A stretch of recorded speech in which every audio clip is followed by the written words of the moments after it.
Welcome back to She Asked Tools for Practical Hope. I'm your host, Anna McBride, and I am so glad you're here with us today. Every week, we explore the stories, tools, and insights that help us navigate life's transitions with greater courage, clarity, and hope. If you found yourself asking, "Who am I now?" after a divorce, loss, caregiving season, career change, or simply years of putting someone else's needs or everyone else's needs ahead of your own, today's conversation is for you. Before we begin, I want to remind you that if you're navigating a life's transition and looking for support, I offer coaching, workshops, online courses, and complimentary consultations through my website, annamcbride.com. Now let's get started. Today I'm joined by Gail Watson. Gail is an entrepreneur, writer, and creative force whose life has taken her through remarkable personal and professional chapters. After building a successful reputation and career, Gail found herself facing a series of profound transitions: an abusive marriage, the loss of her mother, family caregiving responsibilities, and the difficult process of rebuilding your life and identity after years of living in survival mode. What emerged from that experience wasn't simply a new chapter, it was an entirely new relationship with herself. Gail, welcome to She Ask. I'm so glad you're here today. Hi. Oh my God, that intro is amazing. Thank you. And Mm. God, yeah, that it sounds like a lot. It was a lot. Yeah, you've been through a lot. Amazing. So Yeah. we like to begin our episodes with a story. So please share with us your experience of how you went from losing yourself to finding your way back. So I think in a lot of ways my story is not uncommon. I'm the oldest daughter of the oldest sibling, the first grandchild, first granddaughter. And I have a brother who has emotional mental needs. Nothing terrific, but he demanded a lot of attention. So I became the good girl, the girl who, took care of everybody and made sure everything was smooth and whatnot. I was great at it, really great at it. I come from a long line of entrepreneurs, so also that sense of independence and just doing things on your own, like striking out to doing things the way you want to do them is also sort of ingrained in me. After I graduated high school, I went to art school. I was not given a lot of encouragement to do my art. And so I went into the business that I grew up in, which was food, and became very successful at it. It was great. And I did it for 25 years. And one day I woke up and I was like, I am exhausted. I had been giving and caring. And my business, I was in the wedding cake business.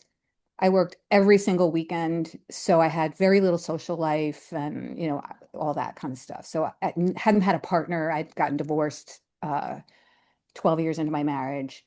And so it was just like I needed a change. And so after being the caregiver, I wanted to be taken care of, Mm, and which was really, really weird for me. And so I ended up with someone who really wanted to do that, but because they could manipulate me and, I was for them. You know what I mean? That we weren't for each other. I was for them. It was surprising to me because I think I was told everything that I wanted to hear. When you're so when you evolve in a situation where you're always not thinking of yourself, mm, when someone turns their attention on you and says, "You're amazing, you're so wonderful, I've never met anybody like you," you're like, "Oh, all the things that I've always wanted to hear." mm. And so yeah, so I fell, long and hard. And then after we got married, this is my third marriage actually, things immediately started to fall apart. It's like all of a sudden it was just became very controlling and difficult. And then in the midst of all that, um, my mother developed dementia, which is a very difficult thing for me because my mother was a very big person in the community. I grew up in a small town on the east end of Long Island in Greenport, and she was the other mayor. Everybody knew May Watson. She ran a business in town that was very successful. Everybody hung out there. She was like Mama May. And my mother always took care of everybody else, but never really took care of me. So it was like this weird dynamic of having this super dynamic mother I was very proud of and I thought was pretty amazing, evolving into a child, evolving into somebody who no longer has that power and control. And then my having to step in and parent her, which was excruciatingly painful because I resented it so deeply. And I also had a logistical, she was about an hour and 45 minutes away from me. So I was driving back and forth. My life got upended and was kind of chaotic. And then in the midst of all of that, my wife was less than supportive. She was very aggressively angry that I was giving my mother attention. I was taking away attention from her, really. And so at one of the worst times of my life, I was battling. I felt it was like a triple battle. Yeah. So that when I reached that point of being completely exhausted and drained, because I think, one of the things, and I think you've talked about this before on your podcast, that one of the miracles of being a person who grows up in this environment is that you have unlimited stores of power and strength and the ability to tolerate and carry on. I mean, there should be an Olympics for this. Like we should all get gold medals for this. But it is like, and I prided myself on that, and I thought it was really amazing, and I thought that was a skill. And I realized that it was actually, kind of killing me and not really great. I mean, Mhm. not asking for help and bearing it all is, not necessarily the best thing in the world. There was a point, and it was just a little bit over a year ago, where all of a sudden all the light bulbs started going off. So that's kind of what happened. Okay. Wow. That's quite a story that feels way too familiar. Yeah. And most likely universal, right? Because Yeah. there are so many qualities in your story that I really know will resonate with our listeners because there's this feminine tendency, right, to put our needs to the side for sake of taking care of or being good or achieving even, right? Mhm. And so we're going to unpack this today because I really do think it's important to for us to keep expanding our awareness are the ways in which we abandon ourselves so that we can be, I don't know, appreciated, loved, to use your phrase you use, to be taken care of, Mhm. right? It's a trade-off, right? And so let's talk first about, some parts of this. Like what was life like before this period where you got lost? It was high achieving, you said. It was really developing a persona. So tell me more about that. One of the beautiful things about being in the wedding cake business, aside from the fact that you're making beautiful things for happy people, which was magical, it was a blessing. I got a lot of immediate feedback and praise. So I think that was one of the things that sort of sustained me over the years, that people were telling me, "Oh, this is beautiful, this is great, this is wonderful, delicious." That was really nice. But in my mind, that was my bifurcated business persona, not me personally. And so, the other stuff was that I really loved getting praised for being amazing, for being able to put up with so much stuff and to get so much done in a short period of time and to spin so many plates at the same time. Yeah, there was a lot of, ability to do all that. So it's interesting. It's almost like there was this persona that you were able to become for sake of this need of appreciation, feedback, and And yet what I'm hearing you say is that there is this difference from who you were personally. I'm also from a Latina background, and I had an interesting conversation with my mother and my aunt, at one point uh, before this marriage, after my previous marriage. I was sort of raised with the notion that, keeping a house was something that you should be proud of, and, not complaining, and, taking care of others, and, all that stuff was a point of pride. And Oh, okay. and it was interestingly with my mother and my aunt, both married abusive partners.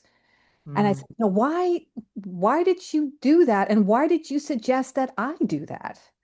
Like, Mm. why did you encourage me to follow that path? And they were like, this is just like kind of what we did, like Right. It was uh, familiar. It was familiar. it was ingrained. I mean, it was sort of Yeah. like Yeah. that was the path, and we were getting gold stars for it. So it was like sort of easy Wow. to fall in line. Yeah. But I was, Wow. I don't know. I think I'm really lucky. I had a lot of really wonderful people in my life that was giving me a lot of great feedback, your sister being one of them, that I was like, you know what, there's more to me than suffering and climbing mountains every day. When I started, it's sort of like if you ever been like walking around all night in high heels and then you take your shoes off, like at first it really hurts, but then you start getting the feeling in your feet. So I started to get that feeling like, oh, okay, I don't need to be doing all that pain, those walks of pain. That's interesting that you describe it that way. As somebody who wears high heels too often, I know what you're talking about. Did you realize at what point, let me ask it this way, did you realize that you were putting up with a lot within these relationships, right? Well, I'll talk about my most recent relationship, which is that, I married somebody who had some, physical issues, and so needed a lot of time and attention with that. And so that kind of took a lot of focus and attention. And then it got to a point where I was having some troubles, and I'd say, I need to talk to you about something. I need some help with this. And it was always like, oh, I can't do that for you. Don't you know what I'm going through? And at first, my reaction was, oh, yes, of course. Yes, of course. How can I help you? I'm fine. How can I help you? But then after, maybe like 4 or 5 years of that, I was like, I need help. Like I'm kind of struggling here. And I think I should have the right to ask for help. And I think I should have the right to expect it. Didn't really 100% believe that, but you know what I'm saying? It was like that's Mm-hmm. that's when, when Hmm. my mom got sick and that whole dynamic changed. Okay. It really altered a lot of things about my Right. understanding of the world, right? Yeah. So it was like, you know what? I am really struggling with this. This is big. This is the biggest thing I've had to deal with, and I'm not handling it gracefully. I need love and support. And so when I Okay. turned around and verbally asked for it and didn't receive it, and worse, that Mm-hmm. was like, I don't think this is good. Yeah. Interestingly, I questioned it. I had a counselor at the time, and I'm like, I think I should, I think I should be able to ask for help. I think I'm struggling here. I don't think I should be feeling badly about needing. Mm-hmm. And she didn't really, she's one of those counselors who's like, okay, well, let's see how we can help you with this. And I'm like, I wish someone had said to me, yeah, Gail, you are a human being that deserves just as much love and care as you give Right. to everybody else. That would have saved me years of Okay. aggravation. But that was sort of the moment where I was like, this is hurting way too much. And Okay. I don't know where to go with this because this is bigger than I've ever had it. Okay. And yeah, I was sort of losing stamina. So it's interesting the way you're describing this, that it took 4 or 5 years to come to, right? It's this gradual process of losing yourself Hmm. within a relationship, right? Because we are familiar from it. It's culturally ingrained. It's what you do, Hmm. in a lot of ways, right? And what your parents did, what your mother did, what your aunt did, right? We get that prideful uh, accommodation or accreditation when we do all the things, right, that a good wife does or a good mother does. Now, it's interesting that you described in your conversation or your story that the things, like having dreams or having ideas and then watching them get shut down or having these needs that you were expressing and then having them not being fulfilled or even somehow being made to feel like it wasn't okay to have them. Right. To talk about that, because looking back, what signs did you miss? There was a lot of seesawing back and forth because, I'd say to myself, this doesn't feel good.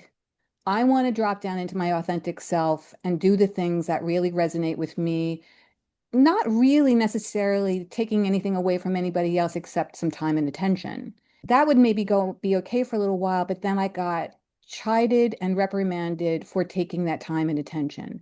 And the language was, you don't deserve to do this.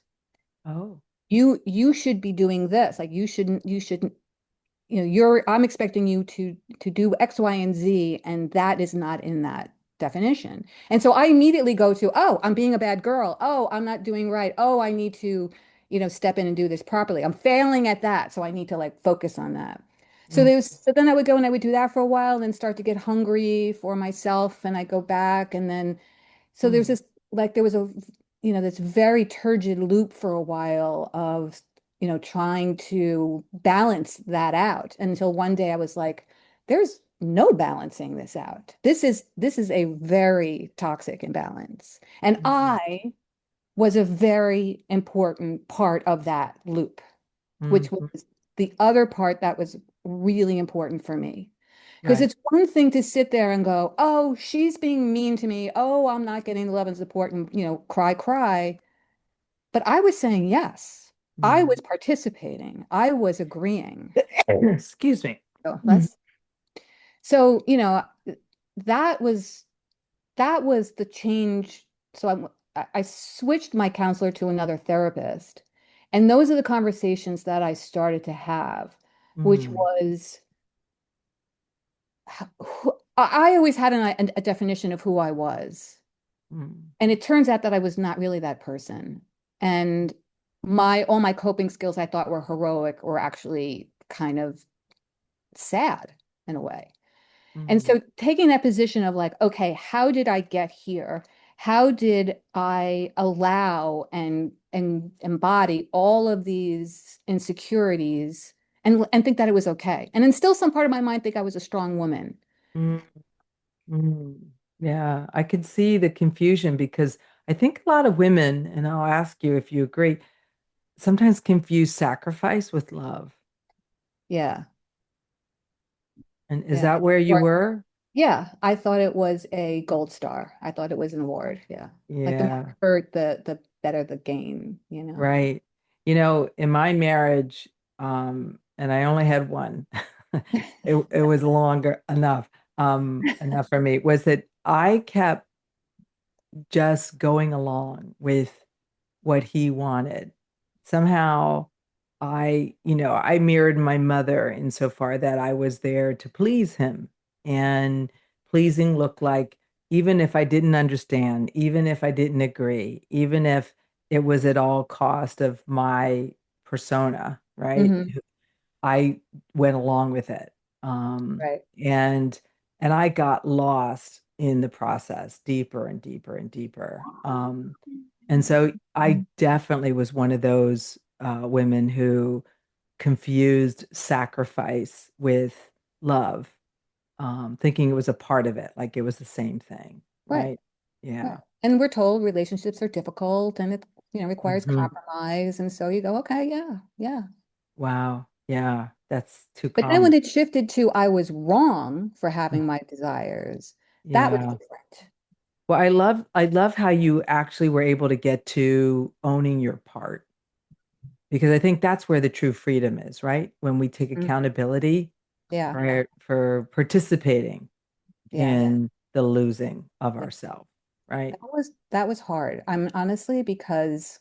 Mm. Not all of it was very pretty. I mean, it was pretty embarrassing and it was pretty Yeah. Yeah. shaming, to myself. It's like Right. how, How did I get here? You you said. know, Yeah. yeah, I mean, just, and I said and did things that I was not proud of. You know, Mm-hmm. I, I argued and made noises that I should never have, things I should never have said. Mm. But, um, but, having gone through that process now, so that was the huge like turn that got the juggernaut to change, right? So this sort of Right. like Right. tectonic shift of, wait a minute, this is not right. And Mm-hmm. I'm feeling it. I'm feeling it now for sure. Not Mm-hmm. in my head, in my soul, that I was meant for different. And not Mm. as a I deserve, but as a this is I have a lot and this is something that I should have. Right. And then Yeah. that turned into reconciling and balancing all of that stuff. So what I mean by that is, so now I have this awareness. Now it's taking responsibility for it and being it was very difficult. It was very like I want to say shameful to myself, like just feeling like Mm. how do you allow and who am I now and Yeah. how do you start to place boundaries Right. where you're still getting the pull, those old, Yeah. tried and Ha- true rut, pathways of Right. stepping back into overgiving and, all that kind of stuff. Yeah, let's talk about some of those pathways, those patterns, right? Because to me, they really ring to or speak about like survival, right? Hmm. And um, like you, I adapted a lot of this stuff into my life from my upbringing. And what I remember you saying earlier in your story was that you talk about being an overachiever, an overgiver, a problem solver, right? The Hmm. person who just got things done, handled everything, right? I can so relate to that. So tell us about that version of Gail. So when I was growing up, I was pretty much ignored for all the things that I did, right? Oh. So a little quick story is that when I was getting ready for the my junior prom in high school, and I was on every committee and did all of that stuff because I did a lot of things to get out of the house. Mhm. Um, Color My World was the song, our song, which happens to be a very short song. So I made a little booklet and every couple I calligraphied their name and wrote out this beautiful little thing that was to be given out at the thing at the prom. And I remember my father coming to me and saying, "That's stupid. Like, I don't know why you're wasting your time Oh. doing this. This is like such it was such a bucket of cold water." And here I was all joyful and excited about it. And I was putting ridiculous amounts of time, effort, and energy into this thing, but I was getting a lot of joy out of it. Mm-hmm. Um, so I think I, I I did get a lot of accolades and a lot of gratitude from other people outside of my family. Like when I showed up with those little things, everybody thought it was amazing, right? Right, right. So Wow. so that was fun. It was nice to work hard at something and get recognition and affirmation, for that. Okay. And then I got, better and better at it. And I think, if you really want people to fall in love with you, you learn how to cook or better off bake. Well, let me tell you a quick aside. So my mother was, I don't know if my sister was an amazing cook. In fact, Oh yeah. she learned how to cook and how to speak English by watching Julia Child on Oh, PBS, really? right? And so she got her Joy of Cooking book and did all these crazy recipes for us, unappreciated, but we were forced to enjoy, eat them. And anyway, the point being is she was a great cook, but she was a terrible teacher, and she fought really hard and scrimped or whatever to get certain things in her kitchen, like a Hmm. Vulcan stove, and which is, for those of my listeners that don't know, I mean, that is a top level chef Yeah. thing to have. And anyway, she wouldn't let us touch it, right? We weren't allowed to touch her things. It was Yeah. like her thing. So anyway, here I am an adult. I didn't know how to cook. I didn't know how to cook. And I married a man who was a chef thinking, oh my gosh, Oh, I won't go great. hungry, Perfect. right? Yeah. Well, chefs don't like to cook at home, you know. I mean, you can tell me more about that than I know. He certainly wanted to come home and he was perfectly happy having hot dogs. And I'm like, are you Yeah. kidding me? So anyway, I had to really learn myself how to eat. And and I know what you mean in terms of people loving you for being able to cook them a good meal. My children Hmm. have benefited from me getting better at cooking because they will tell you that in my early years, I killed broccoli, for example. Um, and so, anyway, I understand that. Now, let me ask you this because I know that so much of this growth really was stunted by this idea of being the good girl, the good daughter, right? And it comes with a cost. So tell me what being the good girl meant for you, and what did it cost you? So it meant never complaining about, Mm. anything, right? So Oh, I would be starving, I would be freezing, I would be lonely or sad or whatever, and never ever open my mouth.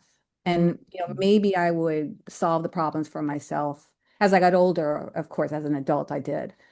But even still, everybody else first, kind of thing. okay, Um, wow. and I think it really cost me in the sense that one of the things that I've learned now that asking for help is a blessing for both people on both sides, right? Okay. Mm-hmm. And I used to get that a lot. I used to get like, Gail, you're so stoic, you're so Mm-hmm. tough, and people would find me cold, like chilly sometimes. When people first met me, especially, I was always very guarded and I wanted to make sure that you were safe. But I never wanted help. It was a badge of honor to do it all myself, no matter how much pain and energy it cost me. And I think I've lost a lot from like now understanding it the way I understand it now. It's like there were so many collaborations or Mm. uh, dynamics that I missed because I was carrying that torch solo. Yeah, it's like a coping mechanism, right? Not asking for help. And so I understand that, Of certainly. course, I attracted people who liked it, right? So I got a lot of feedback that it was a good thing. Not a lot of people were saying, "Hey, let me help you." They were like, "Oh, great, you're going to give me more. I can sit down and relax, and you could do everything. That's fantastic." I'm Yes, only laughing yes, because and now let me add yeah, 3 more cherries on top to I've make it been I've even been better. there and done that, overgiving, right? Yeah, Overdoing as a way to so please embarrassing. people. Yeah. However, I think that when you grow up and you somehow sense, feel, or know like your needs aren't going to be met, right? You learn to shut them down as Hmm. if that just means you're needy. Yeah, When what I've come to appreciate and certainly understand in therapy through therapy is that having needs doesn't make you needy. It just makes you human, right. right? And yet we kind of have been raised in certainly not only in our families but also in our culture that it's you're too needy. You want too much. Yeah. Don't Stop. don't cause me any problems. Yeah. Right. Yeah, just shut that stuff down. Hmm. And yeah, that's crazy.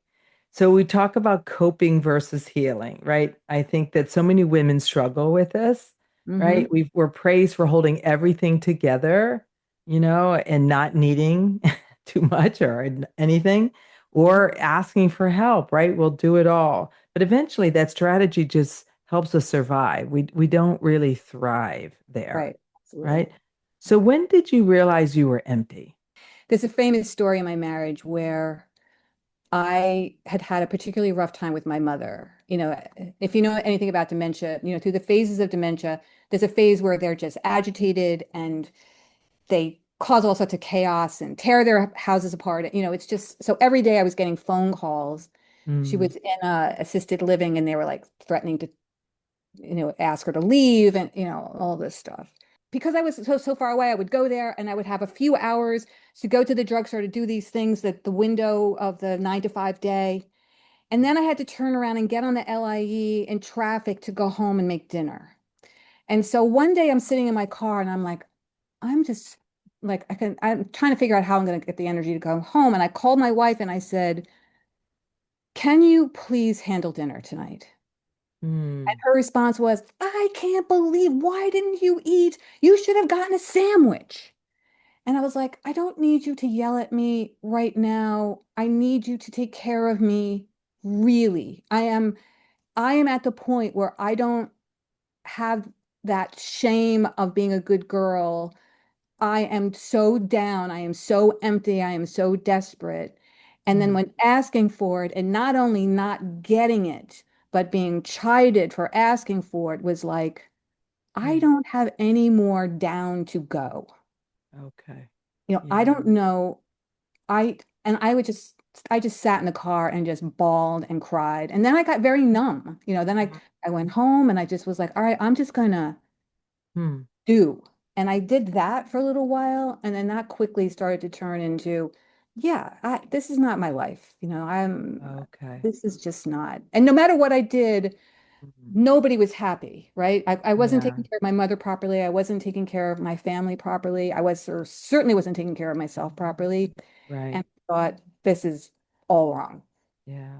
all So wrong. what happens when coping stops working? A lot of tears. Fortunately, not a lot of alcohol or anything like that, because that's another coping mechanism, right? I mean, Mm-hmm. Mm-hmm. I I withdrew. Like my coping mechanism was to withdraw. I actually Okay. took some time away from my marriage. I came to New York and stayed in my apartment just to sort of catch my breath and get my legs back underneath me.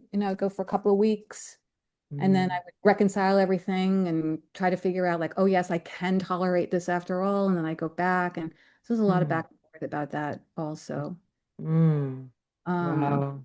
but then, like it gets to a point where I started to say to myself, okay, so I now live in this imbalanced environment. How like I want to be in a balanced environment. I love this person. I love my wife. I love the life that we have. How do I make it into the healthy thing that I want it to be or it should be? Yeah. So I started to think about that. So what does that mean? That means a lot more communication, for Oh, one, okay. and vulnerability to be truthful about what you need and what you want. Mm-hmm. And that was really, really hard because, first of all, I didn't have the language for it. I did not know how to say, I need this, or I'm upset, or I'm angry. Right. Definitely did not know how to say I'm angry without falling apart. I only knew extreme. So, Mm-hmm. but I started to practice. I started to say, okay, I really need to grab attention, sit down and say, I want to do this. I want us to be healthy. I'm getting healthier. I want us to be healthier. Um, let's build this better together. Okay. And I knew it was going to be tough. I knew my wife was going to struggle with it because what does she know? She's going along, living her life. All of a sudden, here I am. Right. But I worked really hard on that for a long time. I actually did that for about 2 years. I moved into that zone.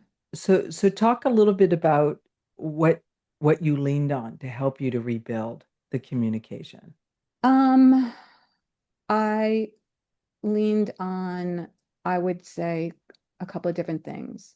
I did have a good therapist, counselor. I mean, it was really important for me to talk. And I was very fortunate that the person I was working with did not work by the hour. She worked by the phone call. So I could Mm, get on the phone and talk for 2 hours if I needed to, like work it all through, which was okay. priceless.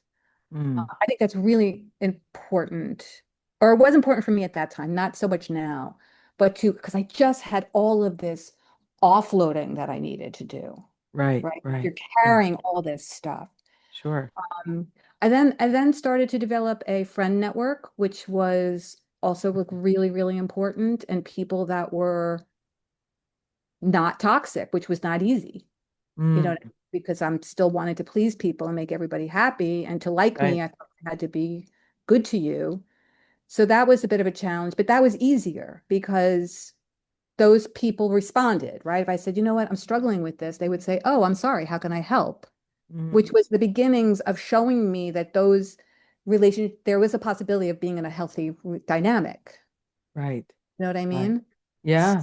Um, and I have to say that that was that was really priceless. In the end, that really, I think, is what. And when I made the decision to leave my marriage, it was those relationships that I leaned on that were Hmm. absolutely life-saving. So And it even sounds like you were learning how to rebuild a support system that could help you take action in your life. Yeah. right, a safe place where I could say, I need help and Mm. know that I would be lend a hand. Yeah, Like I wouldn't, foundation for help. That's really, intentionally created, yeah. which it seems to, based on what you're saying, going against this old version of you, It right? was very, very new and strange, but I was in a desperate place. Like when you're starving, you'll eat anything, right? So I was Yeah. willing to, but I had friends I would walk in the door and they would look at me and go, "You're not doing so great today, are you?" And I'd say, "No." And they'd say, "Come sit here. Just come sit Mm, down next to me. No mm, talking, I'm right here. Come sit next to wow. me. Be right here." And Wow. even those moments were extremely powerful that someone was Right. willing to be Mm, grounding and be caring without hmm. having to be performative. Right. Yeah. It is I didn't have to interesting. perform, they didn't have to perform. Yeah. I Huge. think this is where a lot of women struggle, if I can say. Like I can only relate to it myself. Like I was very resilient in my life. In fact, I confused resilience as a superpower. And I Right. thought, oh my goodness, and yet what it was doing was it was contributing to my level of self-abandonment, Exactly. Yeah. right? Yeah. And only because it's what I grew up around was like Mhm. we just move forward. We just keep going. We just keep Right. going. Now, what I really love about what I'm hearing is you were learning to receive also, right? The care and feeding and being willing to be seen, vulnerable, right? Right. In your moment of really Yeah. low point, which a Right. lot of women, hey, I'm one of them too.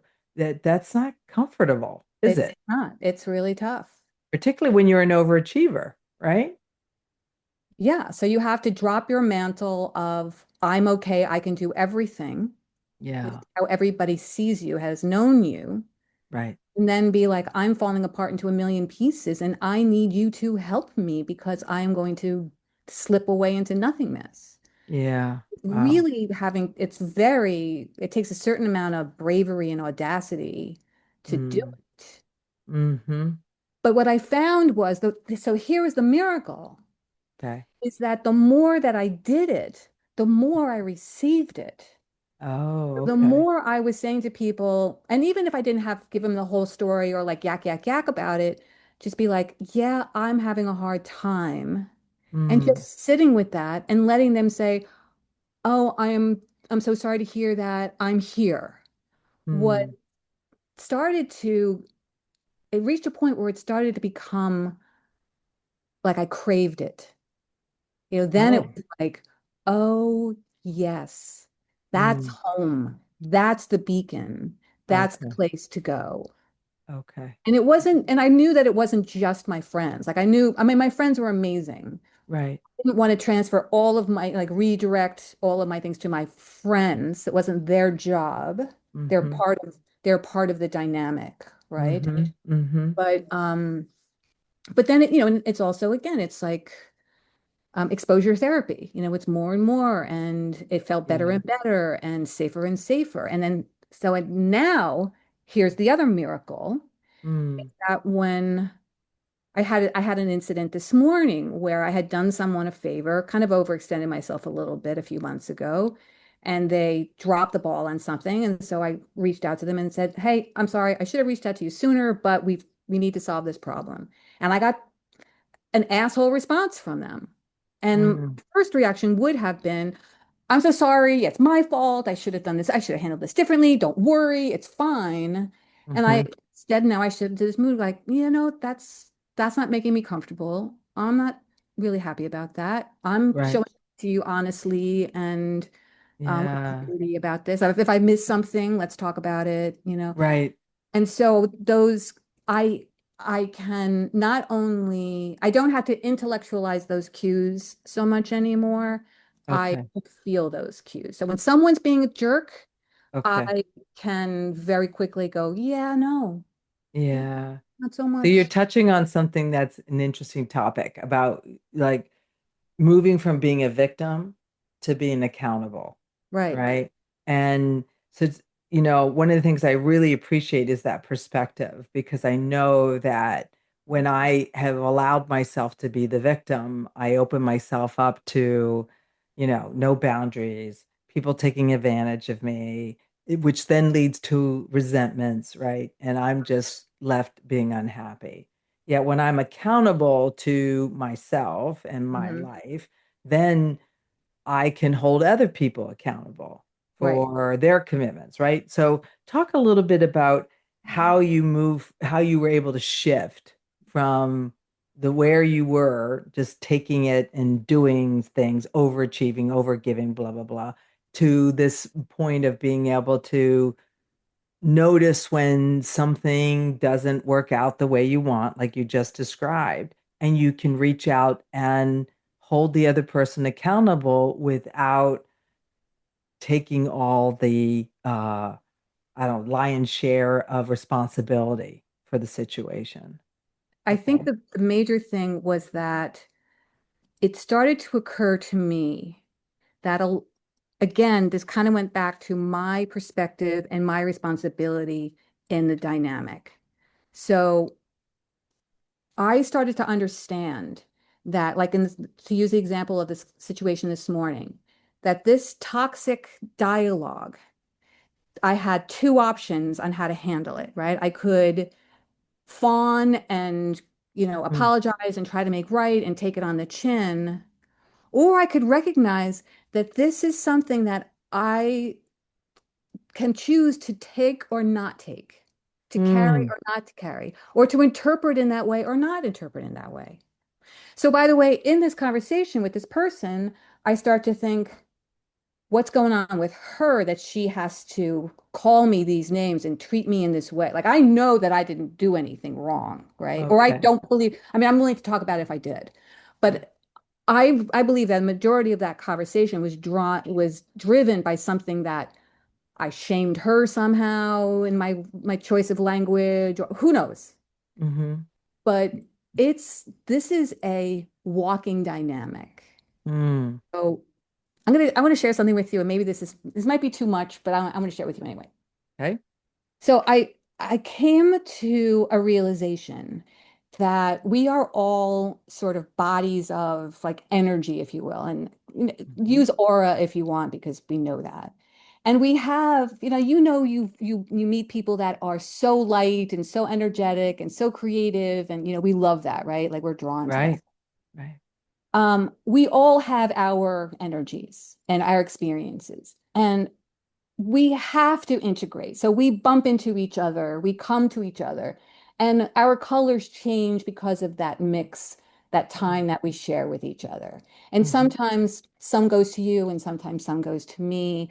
And sometimes those things meld, and sometimes they don't. And at some point you go, you know what, that's not working. And that's how we kind of pull away and move towards somebody else. Okay. There's always some kind of residual, right? There's always a little bit of a mark, which is Mm, the beautiful part of being a human, right? Like we mm, don't want to be insulated and insular and perfect and contained. We want to lean in and spill over and receive, into each other. So with that in mind, when I put it in that perspective in my mind, Hmm. I have a lot of I want to say forgiveness, but I have a whole lot of it's not important. Like Hmm. you are going through your thing has nothing to do with me. Okay. I'm not gonna now create another So you negative don't take it personally. burden. Right. Right. And now I'm Right. walking around like with a whole bunch of toxic angst and anger and energy. Like this conversation this morning, I could be like, like, Yeah. You don't have to and then pick it talk to up. my friends and be like, God, can you believe her? And blah, blah, like all that spills out. Okay. And what does that do for anybody? Okay, so what I'm hearing and what you're sharing, Gail, is that you realize that, other people's energy is something that you can pick up and carry, or you can just leave right where they are, right? Where you connected with it. Because you're right. I agree with you. It is a choice. Like our attitudes are our choice, our perspectives are our choice and our outlooks, right? And I think like at any moment or any intersection we have with a situation or an individual or conversation, it really is a choice Hmm. about what we choose to carry and then take into the rest of our day, Right. or what we can just sort of leave right where we met it, right? Right. Just right there. Yeah. And So I the think, trick, and hmm, especially for people like us, yeah. to learn when to hold space, Mm, have it not feel like you're sacrificing or you're taking too much on. Just hold okay. space. Okay. Yeah. Yeah. Right. Whew. That's a great tool, actually, Yeah. right? That you can hold it without continuing to carry Hmm. it, right? So, let's shift a little bit. You mentioned in an earlier conversation with me this idea of the University of Mary, Yeah. right? Right. And I Right. really love that phrase. And I don't know that I fully understand it, but you said you referred to your marriage as the University of Mary. So Yeah. tell us what that means.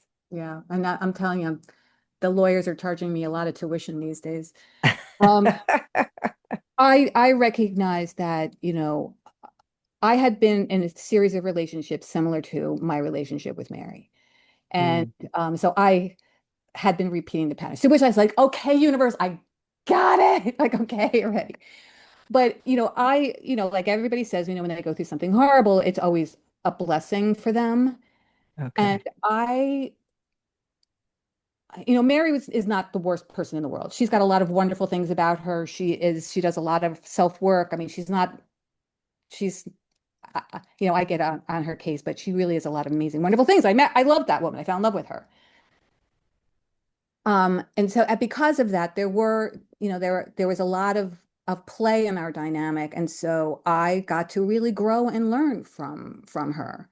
And had I Mm, not been through that relationship, had I not gone through all of this stuff, I would mhm. not be the person that I am today. I Right.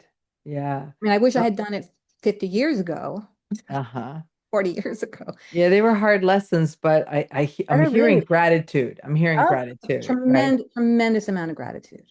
Yeah. I And think it honestly, as I go forth with my divorce, that's my attitude about it. It's like, we're just here now. Like we have just come to this place. So I don't fight in my divorce. That's not what it's about. okay. This is a business dynamic, not an emotional, dynamic. Right. Yeah. I mean, that's a more freeing perspective in terms of how to approach this stage of it. Yeah. It's when I adopted when, I'm divorced now 4 years um and whatever it is that I have to keep doing with in regards to my ex-husband, legally, I I know that one, I'm not doing it on my own. It can be expensive, but that's what lawyers are for, so that I can be detached. And Yeah. I also realize that all of this, because my biggest lesson that I had to learn in life was about boundaries and growing up in a family where those didn't exist, right? Yeah. Yeah. It became something that every relationship I've ever had outside of my family of origin has been here to teach me is about boundaries Hmm. so that I don't lose myself, you Right. know? Um, so yeah, I understand that tuition that we have to grow, internalize anyway. No, I seriously am like tremendously grateful, really. Hmm. Hmm. It's great when you can shift, right, to the gratitude out of hurt, victimization, or resentment to Yeah. gratitude. It's freeing. And I would also say it's a little bit even broader than gratitude for me. It's more, I mean, because I'm certainly grateful, but it's Mhm. also like I have this, it's like you wiped off your glasses. I can see more clearly. I have Oh, better understanding. I that's have my clarity. relationship with my Clarity. children is deeper and greater and Great. wider. You know Great. what I mean? Because of that shift, that change. Yeah. Lucky. I know that a lot of women go through these relationships and get so battered and brutalized. It's Right. really impossible to not feel, So it's a good point. So for the women who are my heart goes listening out to women like who that. feel stuck, Yeah. exhausted, or lost, right? Mm. Where do you recommend that she begin? Honestly, I think the first place is you really need to find a good counselor or therapist. And what I Okay. mean by that is you need to find somebody who speaks your language. And if you Hmm. have to talk to 100 people, then you have to talk to 100 people. And Yeah, it's your right. fault and it's not a failing and it's not that they're bad counselors.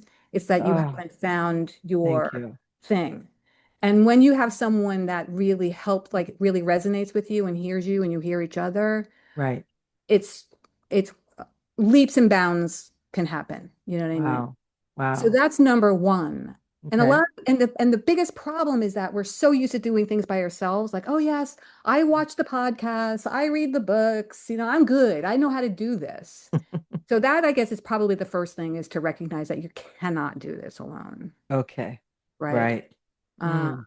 and then I think, the next thing is like if you're going to do this work, then Hmm. you need to take off the rose-colored glasses and really see things for what they are. I mean, Oh, just so get honest, right? Right. be really honest. Oof. Yeah.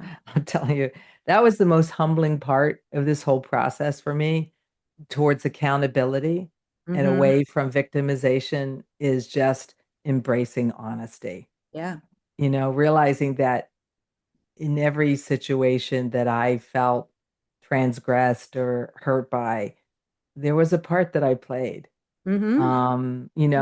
And this is in my adulthood. As a child, that's a different thing, but as an adult, I was still participating in ways that were abandoning myself, right? Yeah. Or further creating suffering for me. So anyway, Those I can, silences that were really loud in your head, that you yeah, never spoke, yeah. Ooh, yeah. yeah, honesty. Well, good. Those are some Oh, and all I great can begin. say for people, to people, and I say to myself on a regular basis, is Mm, that all of this, there is safety in all of this, right? I mean, it is not linear. It is not fine. Like, it's sort of like yoga, however you show up that day is how you show up that day. okay. So there's a lot of forgiveness about, like there are days I'm Yeah, like in tears and feeling like, oh, I'm weak and wishing I could go back. Like I wish I right. want to go back to that magical time that I used to know, right? And so Yeah, that is yeah. all part of the process Right, and really important to then take in and like it's all there. Like you can't shut the door and close it off. Like that is right. definitely the way. Yeah, there's no such thing as amputation or closure, It would right? be There's nice, but only forgiveness and grace, I think, yeah. right? Yeah. What Wow. was that movie, the Spotless Mind, where they Right. get amnesia? Yeah, right. That would have been really nice. Take the medicine and Right. be clear. No, doesn't work. Thankfully, because I have, gained a lot of insight from that reflection. All Right. right, so let's shift into what I call rapid fire, right? As a way to sort of wrap things up here. I'm going to give you a couple sentences that I'll begin and then I want you to finish them. Okay? So the biggest lesson my marriage taught me was, Um, that um, my instincts are valid and not wrong. hmm, good one.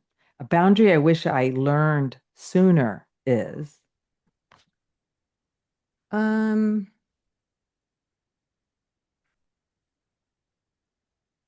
I I think that would be uh just knowing where, just being able to say where the edge is, like not being ashamed to say this is just too much, like Mm, yeah, not so much, and not feel like a bad person for doing that. right.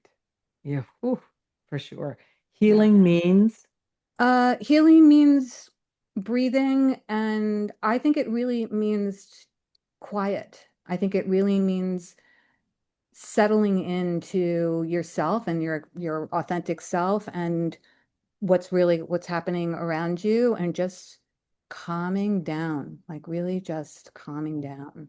yeah. And finally, the woman I'm becoming is, So fucking amazing. yes. I am so happy. Like, I mean, it's so interesting because uh all my I summer in East Hampton, and so all my tennis pals, like we're all getting, we haven't seen each other since last fall. And a friend of mine said to me the other day, we're like, oh my God, Gail, like you look so different. You were so dark and heavy, and boy, you're Hmm. like so different now. And I'm like, because everyone's like, oh, how's the divorce? And I'm like, I'm great. I'm great. Yeah, yeah, no, it's hard. It's a pain in the ass, but I'm so I just wake up and I go, I'm shocked every day at how old I am, and sometimes I get upset about that, like oh God, all those years, but also I've got all of these years, Right. and every day I had this great experience last night. Like every day there's when you're in this place now, when you get to this place, and God, anybody out there who's getting to this place, I mean, I'm so happy for you, and I hope that you get here. But every day there are miracles. Like every day there is beauty and Y- miracles. I mean, it sounds Yeah. so, woo-wooey silly, but I'm telling you, on the subway, in a tomato patch. I mean, it's just Yeah. kind of incredible. Well, And you make fucking awesome look really, really good. I love this for you. I and love this for you. everywhere, and it's just like enjoy, enjoy. I mean, I used to tell this joke that in the Catholic Church, the scripture says that priests should be celibate. And I thought, what if they were wrong? What if it was that priests should celebrate? Like we should be rejoicing, which makes a They lot just more got the word wrong. sense. Yeah. There was like one of those guys who did the calligraphy just did the wrong little twist, right? But think about that, like, because you think about the joy of religion and God and hope and all of that, like that makes more sense, right? Yeah, I agree with you. We should Yeah, all let's be find more reasons to rejoicing. celebrate. More We reasons get to to rejoice. celebrate. So for our listeners who are definitely going to be inspired by this conversation and want to learn more about you and the woman you're becoming. So tell my listeners where they can learn more about your work and how to connect with you. Um, So I'm doing a couple of new things. So I'm going back to my original art school stuff. I was a photographer in art school, so I'm doing that, and that's on a little bird studio .com, and it's Gail Watson photo on Instagram. And then I'm back to cooking and doing my food again and creating recipe developing and stuff. And that's on A Healthy Hunger uh, website, TikTok, Instagram, all the same. Okay. Well, we'll make sure we list all of this in the show notes. Yeah. Because And these girlfriends, are I'm here for you. So like you need to reach out seriously. I'm very happy to help. you should consider you probably, not are so busy, but certainly like a Dear Abby version, a Dear Gail version of Oh, I don't know. navigating. Anna, I think you're really good at that. I'm gonna leave that to you, my darling. Well, thank you. Yeah, right. We got to learn to stay in our lanes. All right. So, all right, friends, thank you so much for tuning in today. Thank And you. thank you, Gail, for being here with us. This has Yeah, been a very lively conversation about so many things that can happen in our life when we get lost and how we can find our way back. So, thank you for joining us and sharing your experience, your strength, and your hope with our listeners. thanks. Well, You thank you to you because I listen to your podcast and the energy and the wisdom that you impart to women is just, it resonates so well and it's priceless. So thank you for the work that you do. Oh, thank you. Thank you. I appreciate that. All right, listeners. So, if today's conversation resonated with you, I hope it reminds you that you are allowed to evolve. You're allowed to have needs. You're allowed to take up space. Seriously. You are allowed to outgrow old roles. You are allowed to stop carrying responsibilities that were never yours to begin with. And you're allowed to become someone new without apologizing for it. And if you're looking for support in your own journey, visit my website to learn more about coaching, workshops, retreats, and online courses, annamcbride.com. You've been listening to She Asked, Tools for Practical Hope. I've been your host, Anna McBride. Thank you for joining us. And until soon, be well.